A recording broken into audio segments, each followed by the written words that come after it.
we talk about WWE legends, few names carry the weight and intensity of the Animal Batista. From dominating the World Heavyweight Championship scene to shaping a new era of WWE superstars, Prime Batista was, without a doubt, unstoppable. But what made him such a force during his prime? Today, we're diving deep into the rise, reign, and dominance of Batista, as we explore why Batista in his prime remains one of the most dominant superstars WWE has ever seen.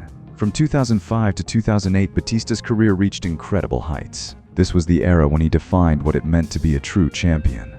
Whether he was battling top stars like Triple H, The Undertaker, or John Cena, Batista's time in the spotlight was nothing short of legendary.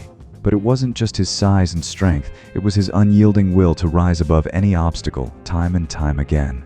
In this video, we'll break down the key moments from his career, focusing on what made Batista unstoppable. Get ready to relive the rise of the Animal, and find out why his prime in WWE will always be remembered as one of the most dominant in the company's history. Every great career has a defining moment, and for Batista, that moment came at WrestleMania 21. On April 3, 2005, Batista stepped into the ring with his former mentor Triple H in a match for the World Heavyweight Championship. This wasn't just about the title. It was about breaking free from evolution and proving that he could stand on his own as a main event superstar. The story leading to WrestleMania 21 was one of the most compelling arcs in WWE's ruthless aggression era. Batista had spent years as Evolution's silent enforcer, the muscle behind Triple H's dominance, but as cracks in the faction began to show, Batista found himself at a crossroads. The Royal Rumble in 2005 became the turning point, with Batista eliminating John Cena in dramatic fashion to secure his spot at WrestleMania. The infamous thumbs-down moment on Raw, where Batista rejected Triple H and Ric Flair's manipulation, was one of the loudest crowd reactions of the year. That single moment set the stage for one of the most anticipated WrestleMania main events in history. At WrestleMania 21, Batista brought everything he had to the table. Triple H, a master tactician, tried to outsmart Batista at every turn, but Batista's raw power and determination were too much. The image of Batista lifting Triple H into the air for the Batista Bomb, then pinning him for the win, is etched in WWE history. The crowd's reaction said it all. The Animal had arrived. This victory not only gave Batista his first World Heavyweight Championship, but also launched him into a period of dominance that would define his prime years. It was here that Batista's best run began, and SmackDown would soon become his jungle to rule. After his victory at WrestleMania 21, Batista's career skyrocketed to new heights. Drafted to SmackDown shortly after capturing the World Heavyweight Championship, Batista became the brand's centerpiece, taking over the role as its top star. With John Cena leading Raw, Batista was the undisputed face of SmackDown, headlining pay-per-views and solidifying the blue brand as a force in WWE. Batista's reign as World Heavyweight Champion wasn't just a title run, it was a statement of dominance. For nearly a year, he defended the title against the biggest names in WWE, from the dangerous and unpredictable Mark Henry to former champion Randy Orton, and even legends like Eddie Guerrero. His matches weren't just about retaining the title. They were about proving that Batista wasn't a transitional champion. He was the backbone of SmackDown. Batista's first major feud as champion came against JBL. Known for his brash arrogance and hard-hitting style, JBL was the perfect foil for Batista's raw power. The two collided in a series of brutal matches, including a no-holds-barred match at SummerSlam 2005 and a bull rope match on SmackDown. Each time, Batista emerged victorious, proving he was a fighting champion willing to take on any challenge. His ability to adapt and thrive against a wide range of opponents was a hallmark of his reign. In late 2005, Batista found himself up against Eddie Guerrero, one of the most beloved and respected figures in WWE history. Their feud wasn't built on animosity, but mutual respect, with Eddie's cunning and technical brilliance testing Batista's brute strength and resolve. Tragically, their budding rivalry was cut short by Eddie Guerrero's untimely passing, but Batista's heartfelt tribute to Eddie showcased a more human and emotional side of the Animal, further endearing him to fans. In 2006, Batista faced his greatest challenge outside the ring, a serious triceps injury that forced him to vacate the World Heavyweight Championship. The injury sidelined Batista for months, leaving a noticeable void on SmackDown. However, his absence only heightened anticipation for his return. When Batista came back in November 2006, the WWE Universe erupted. At Survivor Series, he defeated King Booker to reclaim the World Heavyweight Championship, cementing his comeback and proving that the Animal was stronger than ever. One of the defining rivalries of Batista's reign, and arguably his entire career, was his epic feud with The Undertaker in 2007. Their first clash at WrestleMania 23 is still remembered as one of the best matches of the year, with The Undertaker extending his legendary streak after an intense and physical battle. But Batista didn't let the loss define him. The two engaged in a series of matches throughout the year, including a last man standing match at Backlash and a brutal Hell in a Cell match at Survivor Series. Their rivalry wasn't just about the title. It was a battle between two dominant forces, each pushing the other to their limits. Batista's ability to anchor SmackDown as its top star elevated the brand to new heights. During his reign, SmackDown delivered some of its most memorable rivalries and matches, positioning itself as a legitimate equal to Raw in the eyes of fans. Batista's presence brought credibility, star power, and a sense of legitimacy to the World Heavyweight Championship, making it one of the most prestigious titles in WWE at the time. Even as challengers like Edge used every trick in the book to dethrone him, Batista remained the heart of SmackDown. His rivalries with Edge added a fresh layer of complexity to his reign, showcasing his resilience against opportunistic foes who thrived on manipulation and interference.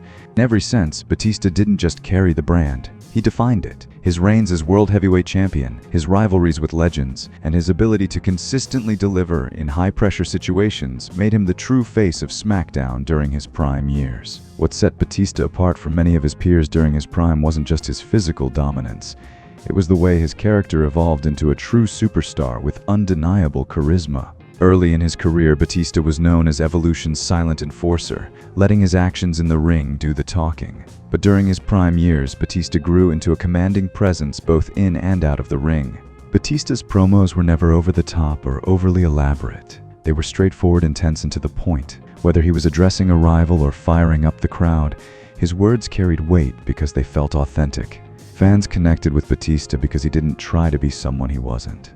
He was a powerhouse who didn't need to shout to make you feel his presence. One of Batista's most iconic trademarks became his entrance. From the pyro-filled machine gun pose to his explosive energy as he stepped into the ring, Batista's entrance alone was enough to electrify the crowd. Beyond his in-ring persona, Batista also brought a certain charm and relatability that fans couldn't get enough of. Whether he was showing respect to legends like The Undertaker or standing tall against villains like JBL and Edge, Batista carried himself like a champion. He was the kind of superstar who felt larger than life, yet grounded enough to make fans feel like they were rooting for someone real.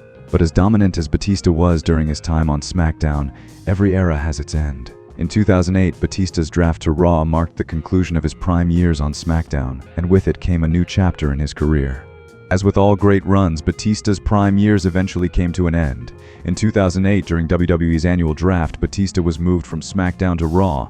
While this marked an exciting new chapter for the Animal, it also brought an end to his reign as the face of SmackDown, a role he had dominated for over 3 years. Batista's time on Raw was drastically different from his SmackDown era. On Raw, he was surrounded by established stars like John Cena and Randy Orton, which made it harder for Batista to stand out as the brand's top star.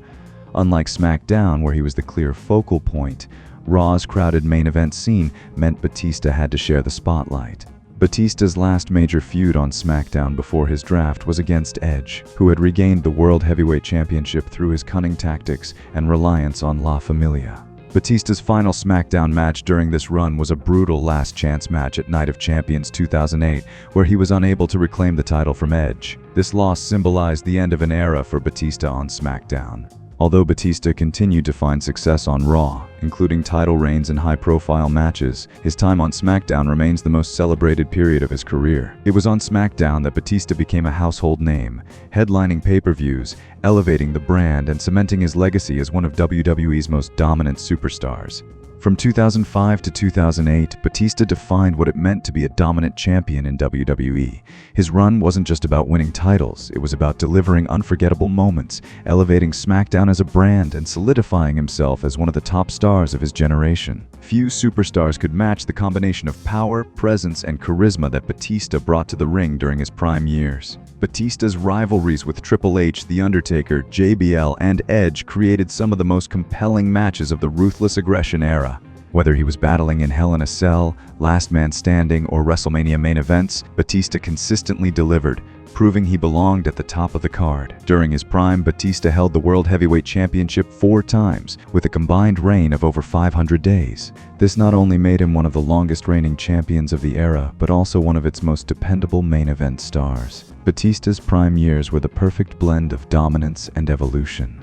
He started as a breakout star at WrestleMania 21, grew into SmackDown's top draw, and left behind a legacy of unforgettable matches and rivalries. Even today, his run is seen as a blueprint for how to build a main event caliber superstar. Prime Batista wasn't just about winning, it was about redefining what it meant to be the guy in the WWE. From WrestleMania 21 to his final days on SmackDown, Batista's prime will forever be remembered as one of the greatest runs in WWE history. What is your favorite Batista moment from this era? Let us know in the comments down below, and don't forget to like, share, and subscribe for more deep dives into the stories that shaped wrestling history.